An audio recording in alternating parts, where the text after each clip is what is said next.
el incidente del Cabo Valdés, ocurrido en 1977 en la localidad altiplánica de Putre, cerca de la frontera con Bolivia, es considerado por la propia Fuerza Aérea de Chile, FACH, como uno de los encuentros ovni más irrefutables de la historia mundial. El 24 de abril de 1977, el cabo Armando Valdés Garrido estaba a cargo de un pelotón de 25 soldados del regimiento húsares en un campamento militar.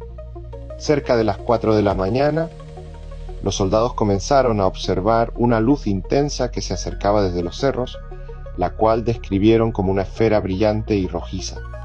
La luz se detuvo y comenzó a emitir unas de luz azul y amarillo que iluminó todo el campamento.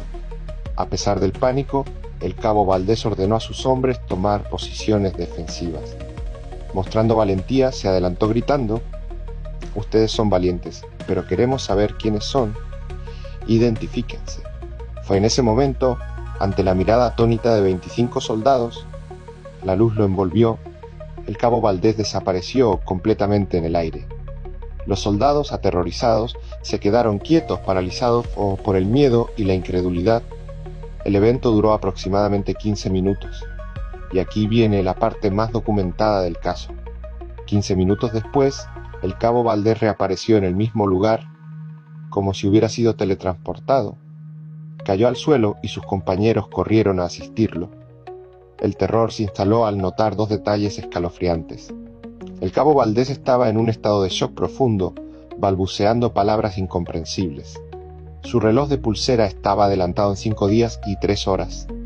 Para Valdés, habían pasado horas o días, pero para el campamento solo 15 minutos. Al recuperarse, Valdés solo pudo relatar una experiencia fragmentada, hablando de seres con manos grandes y una sensación de ingravidez. Pero lo más impactante fue el mensaje que entregó con una voz que no parecía la suya. «No sabemos quiénes son ni de dónde vienen, pero pronto regresaremos». El cabo Valdés fue sometido a meses de exámenes médicos y psiquiátricos, incluyendo regresiones hipnóticas, sin que se pudiera encontrar una explicación lógica. El Cuerpo de Carabineros de Chile y luego la FACH tomaron control del caso, corroborando la inusual coherencia del testimonio de los 25 soldados. El incidente de Putre es el terror de la manipulación temporal. Demostró que el fenómeno ovni no solo puede aparecer y desaparecer, sino que tiene la capacidad de borrar el tiempo de la vida de un ser humano y devolverlo con un mensaje, dejando en el suelo chileno una marca irrefutable de que no estamos solos. Los archivos de Ed y Lorraine Warren no solo están llenos de demonios y posesiones, también documentan encuentros sobrenaturales conmovedores, donde el amor y la lealtad son más fuertes que la muerte. Este caso se sitúa en un cementerio de Nueva Inglaterra, donde una joven viuda, Elena, visitaba diariamente la tumba de su esposo David, un bombero que había muerto trágicamente en un incendio. La pena de Elena era tan profunda que se había convertido en un faro para lo inexplicable. David había prometido a Elena, un año antes de morir, que incluso si algo terrible sucedía, él siempre encontraría la manera de dejar una señal, para que ella supiera que estaba bien. Cada mañana, al amanecer, Elena colocaba una única rosa roja sobre la fría lápida de granito. Era su ritual de amor inalterable. Durante meses, la rosa se marchitaba y ella la reemplazaba, pero una mañana de otoño algo cambió. Al acercarse a la tumba, Elena notó que la rosa roja que había dejado el día anterior no estaba marchita. De hecho, parecía fresca, pero lo más extraño era su posición. La flor, que había sido colocada verticalmente, ahora estaba delicadamente inclinada hacia ella, como si hubiera sido movida por una mano gentil. Elena asumió que fue el viento o un animal, la reemplazó con una nueva y se fue. Pero el patrón continuó. Día tras día, sin importar la estación o el clima, la rosa aparecía inclinada o, a veces, incluso con una gota de rocío que no existía en el resto del cementerio, justo en el pétalo superior. Era una firma, una señal de una presencia que la observaba con inmenso amor. El giro conmovedor llegó un día de tormenta. Elena, desanimada y empapada, se arrodilló ante la tumba y, en medio de su llanto, gritó: «Si estás aquí, David, dame una señal que no pueda dudar». En ese momento, la rosa roja en la lápida se elevó suavemente, sin viento, y se mantuvo suspendida en el aire por un segundo. Luego, la flor descendió y se colocó con un tacto increíblemente suave justo en la mano de Helena. Mientras ella sostenía la flor, sintió una oleada de calor y paz tan intensa que borró su dolor. En su mente no escuchó palabras, pero sintió la promesa de David. Vive tu vida. El encuentro conmovedor no fue aterrador, fue una despedida final. Helena comprendió que el amor de David no estaba atrapado, sino que se había manifestado una última vez para liberarla del duelo.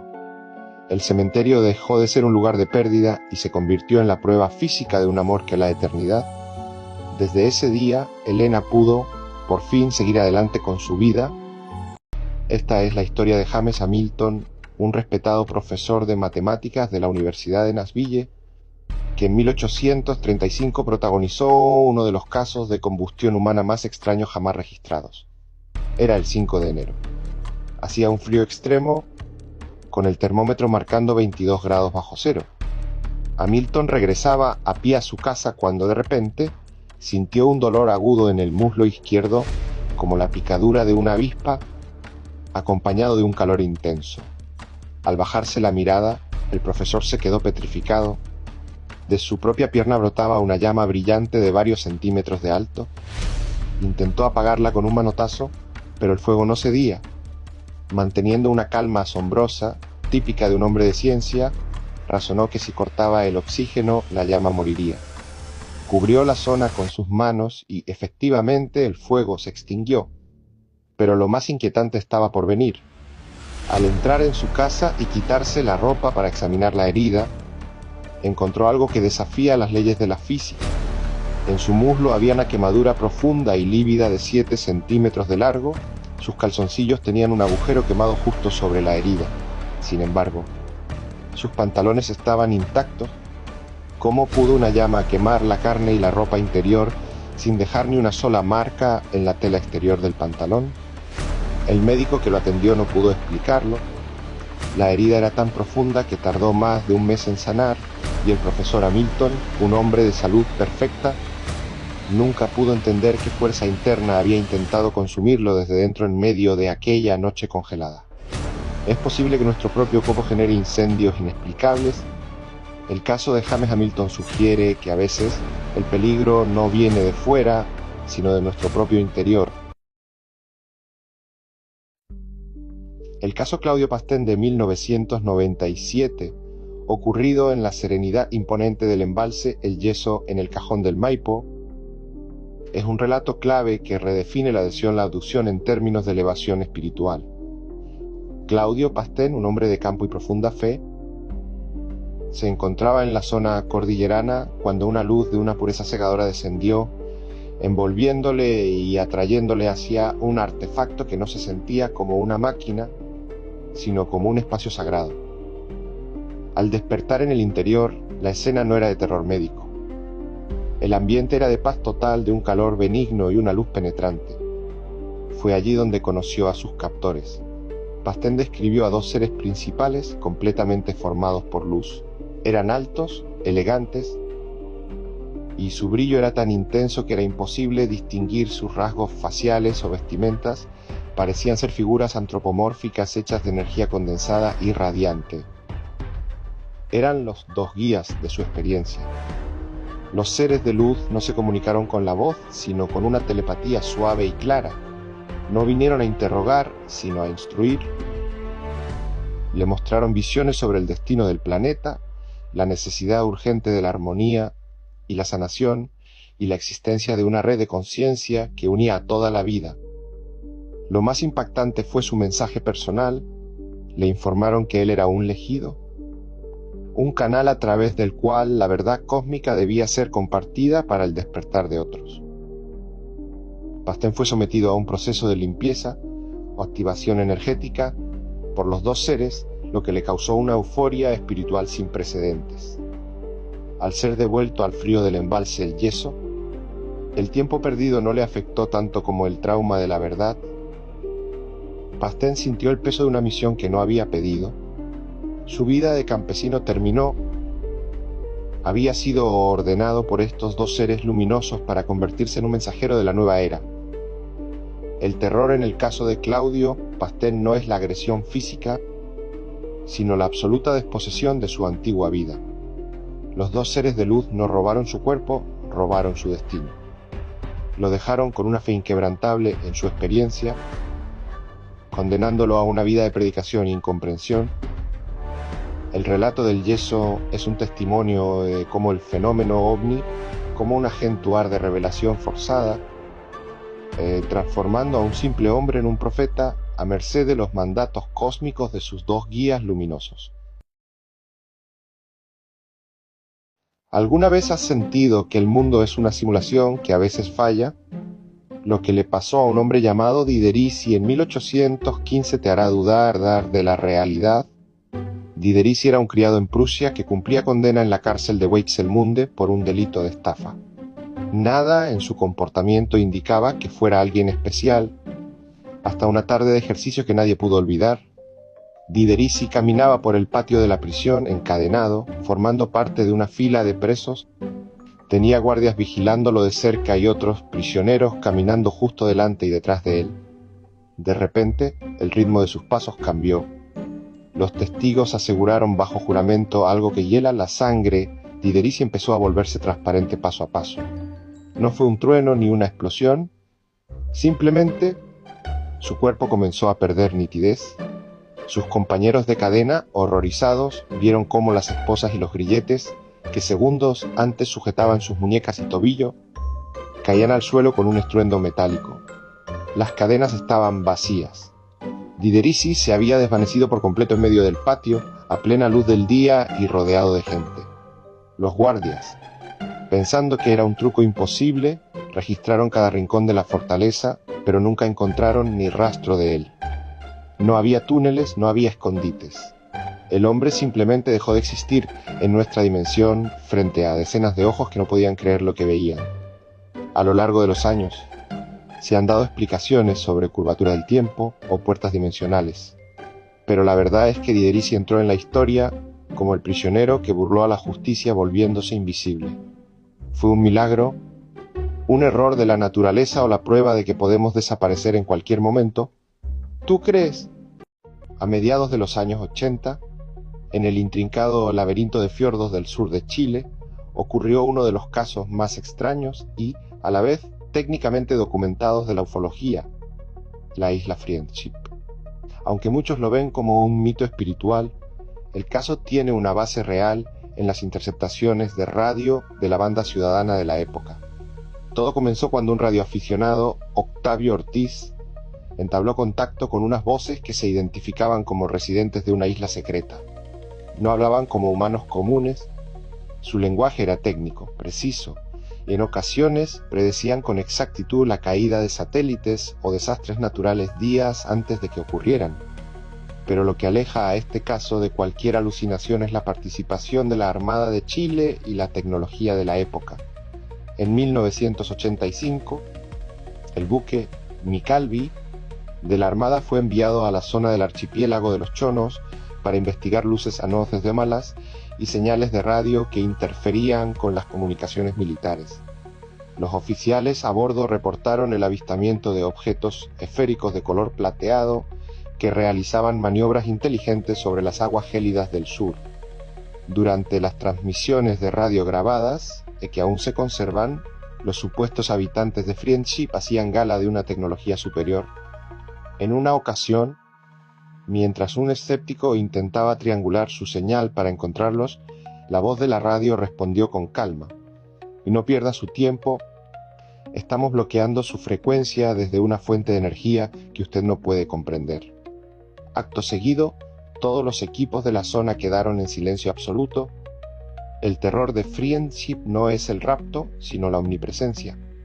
Los testigos aseguran que estos seres podían ver, a través de los aparatos electrónicos de los radioaficionados, sabían qué estaban cenando o qué ropa vestían sin estar presentes.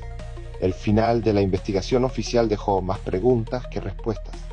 La Armada nunca encontró la ubicación física de la isla, a pesar de que las señales de radio indicaban que estaban ahí mismo. Los radares captaban ecos de naves que aparecían y desaparecían en los radares del buque Micalvi, moviéndose a velocidades imposibles para la aviación de los años 80. La isla Friendship sigue siendo el caso más inquietante de Chile, porque no depende de una visión en un campo solitario, sino de grabaciones de audio y registros de bitácora militares. Es la prueba de que en los fiordos del sur existe una inteligencia con tecnología capaz de burlar a los radares y jugar con nuestras comunicaciones como si fueran juguetes de niños. Siguen allí. Las radios del sur, a veces, todavía captan ese inquietante silencio. Hay historias que se cuentan en voz baja en los hangares de Chile, pero hay una que quedó registrada en las cintas de la torre de control y en los radares de la red nacional. Ocurrió el 17 de marzo de 1988 y afectó al vuelo 411 de LAN-Chile, que viajaba desde Santiago hacia La Serena. Era una noche tranquila hasta que el capitán del Boeing 737, un piloto con miles de horas de vuelo, reportó algo que le heló la sangre. Una luz blanca cegadora apareció de la nada frente a la cabina, volando a una velocidad que ningún avión conocido podría alcanzar. No fue una alucinación de un hombre. Los radares de los aeropuertos de Pudahuel y La Serena captaron simultáneamente un eco de radar masivo. El objeto era sólido y medía casi el doble que el avión comercial. El objeto comenzó a realizar una maniobra de interceptación. Se colocó a pocos metros de la nariz del avión, obligando al piloto a realizar maniobras evasivas de emergencia para evitar una colisión inminente. Los pasajeros, presos del pánico, veían por las ventanillas cómo una masa metálica resplandeciente los escoltaba, bloqueando por completo los sistemas de radio y navegación del avión. El piloto gritó por la frecuencia de emergencia: "Hoy tengo un tráfico no identificado, me está bloqueando el curso". La respuesta de la torre fue aún peor: "Lo vemos en radar 411, pero no tenemos comunicación con esa nave, está operando fuera de todo control". El final es lo que hace que este caso sea el más escalofriante. Cuando el avión finalmente logró aterrizar en La Serena, bajo una tensión insoportable, el objeto se elevó verticalmente a una velocidad calculada en Mach 10, desapareciendo en el espacio en menos de 2 segundos. La FACH inició una investigación secreta. Lo que descubrieron fue que el objeto no solo había sido visto por el vuelo 411, sino que esa misma noche centros de control militar en todo el país registraron la incursión. No hubo fallas técnicas, no hubo errores humanos. El terror de este caso es la indefensión. El vuelo 411 fue, por 15 minutos, propiedad de algo que no pertenecía a este mundo.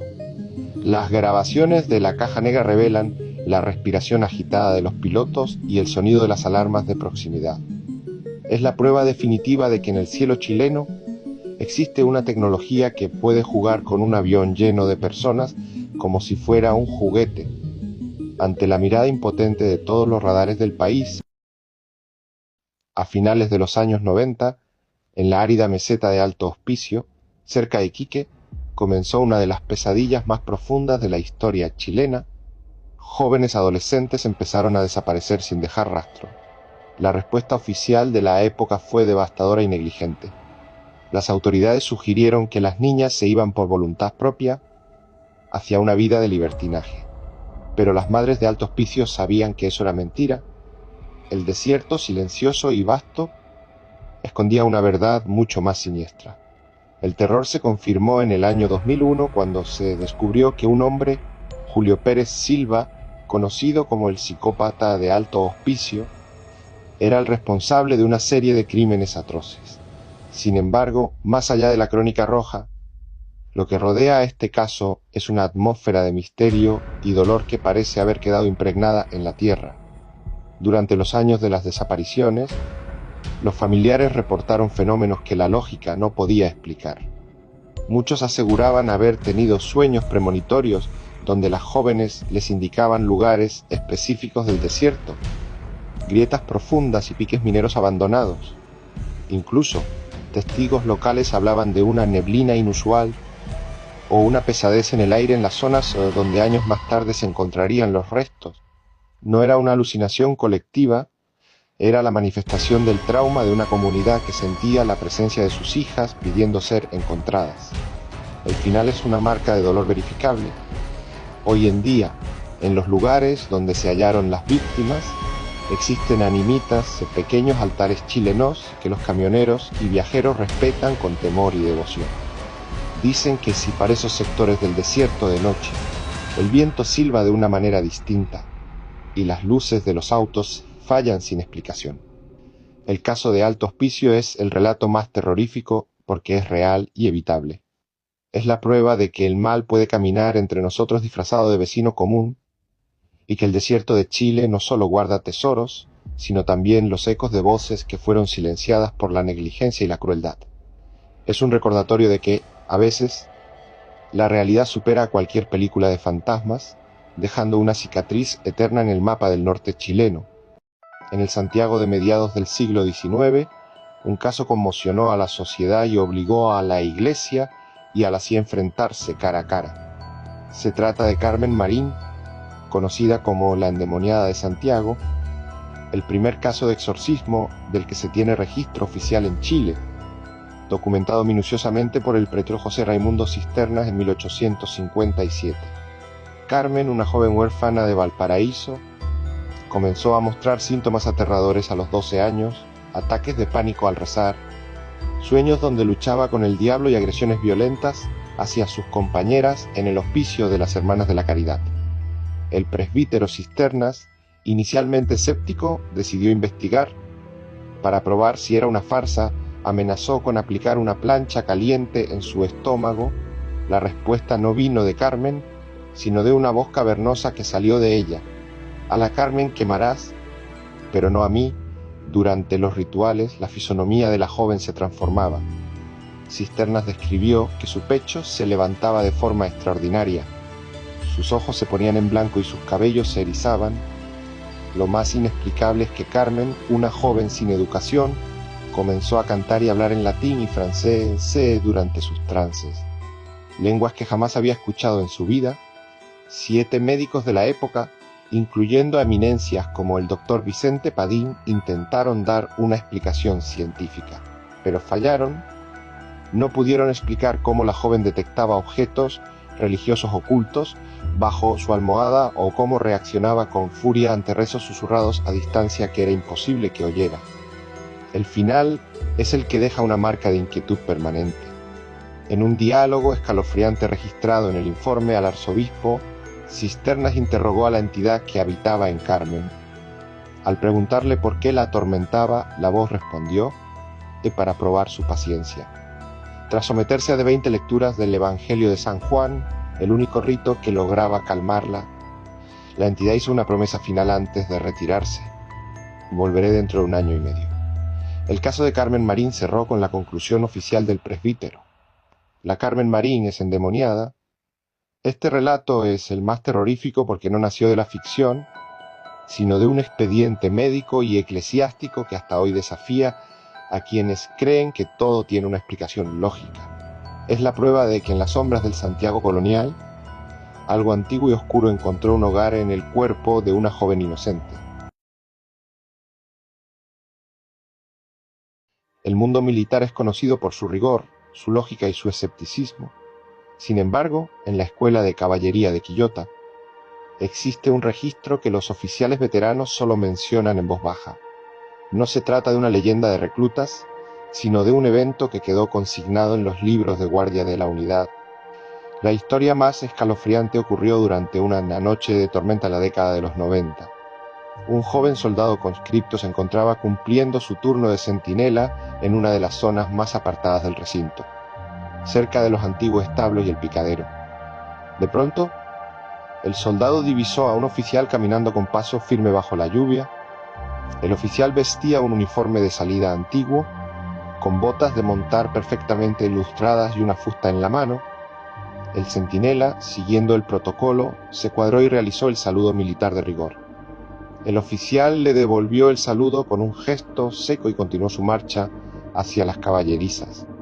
Extrañado porque un oficial estuviera caminando solo a esa hora y bajo esa lluvia, el soldado informó por radio a la Guardia Central: o informo paso de oficial superior hacia sector establos. La respuesta desde la central fue un silencio prolongado, seguido de una orden cortante: mantenga su posición, no hay oficiales autorizados en ese sector. Vamos hacia allá. Cuando la patrulla de ronda llegó al lugar, encontraron al soldado pálido y temblando. Revisaron los establos, estaban cerrados con candados oxidados por fuera. No había huellas en el barro, a pesar de que el soldado juraba haber visto las botas del oficial hundirse en el lodo segundos antes. El final es el que provoca un pavor real y verificable. Al día siguiente, el soldado fue citado a la oficina del comandante para dar su declaración oficial. Al entrar, el joven casi se desmaya al ver un retrato en la pared. Apuntó con el dedo y dijo: «Ese fue el hombre que saludé anoche». El comandante guardó silencio. El hombre del cuadro era un antiguo coronel de la escuela que había fallecido en un trágico accidente ecuestre exactamente 30 años atrás, en esa misma fecha. Lo más aterrador es que, al revisar los archivos históricos, se descubrió que el coronel murió mientras realizaba, precisamente, una ronda de inspección nocturna. El incidente fue registrado en el historial de la unidad no como un fantasma, sino como una anomalía de guardia. El relato de Quillota es el terror de la rutina eterna. Nos recuerda que, para algunos, el deber no termina con la muerte. El oficial sigue pasando revista y los soldados de Quillota saben que, en las noches de lluvia, es mejor no mirar demasiado fijo a quien camina por el picadero, porque podrías terminar saludando a alguien que ya no pertenece a este mundo. En el invierno de 1983, en una modesta casa del fundo El Tránsito, en Paine comenzó una pesadilla que quedaría registrada en los archivos policiales de la zona. Una familia campesina, desesperada, acudió al retén de carabineros informando que su hogar estaba siendo blanco de ataques inexplicables. Las cosas se quemaban solas. Al principio, los oficiales pensaron que se trataba de una rencilla entre vecinos, pero cuando una patrulla llegó al lugar, fueron testigos de algo que desafiaba toda lógica física. Mientras conversaban con los dueños de casa, la ropa colgada en los armarios comenzó a humear y a arder espontáneamente, sin que hubiera fósforos, velas o cables eléctricos cerca. El cabo a cargo del operativo anotó en su informe que, tras apagar un foco de incendio, otro comenzaba de inmediato en una habitación distinta, bajo colchones o dentro de cajones cerrados. El pánico creció cuando el fenómeno dejó de ser solo fuego. Ante la mirada de los uniformados, piedras de gran tamaño comenzaron a caer sobre el techo de zinc, pero lo hacían de forma lenta, casi flotando, y al recogerlas estaban hirviendo. El informe policial detalla que los objetos dentro de la casa, como platos y cubiertos, empezaron a vibrar y a salir disparados contra las paredes con una fuerza violenta. Incluso un médico local, llamado para evaluar la salud mental de la familia, presenció cómo una cortina se encendía en llamas frente a sus ojos mientras él mismo examinaba la habitación buscando acelerantes. No encontró nada. La temperatura de la casa subía y bajaba 20 grados en cuestión de segundos. El final es el que provoca un pavor absoluto. La prensa de la época, incluyendo diarios como La Tercera, cubrió el evento. Los científicos que analizaron las prendas quemadas encontraron que las fibras estaban carbonizadas de adentro hacia afuera, un fenómeno imposible para un incendio provocado por un tercero. La familia tuvo que quemar sus pertenencias y abandonar el fundo. El informe final de Carabineros no pudo dar con un culpable humano y cerró el caso como un fenómeno anómalo de origen desconocido. El relato de Paine es el terror de lo inevitable. Nos enseña que el peligro no siempre viene de afuera con un arma, sino que puede nacer dentro de las paredes de tu propio hogar, manifestándose como una fuerza invisible que decide, por una razón que jamás comprenderemos, que tu vida debe ser consumida por el fuego. Hasta hoy, los sobrevivientes se niegan a hablar del tema, temiendo que, al recordar, las llamas vuelvan a encenderse.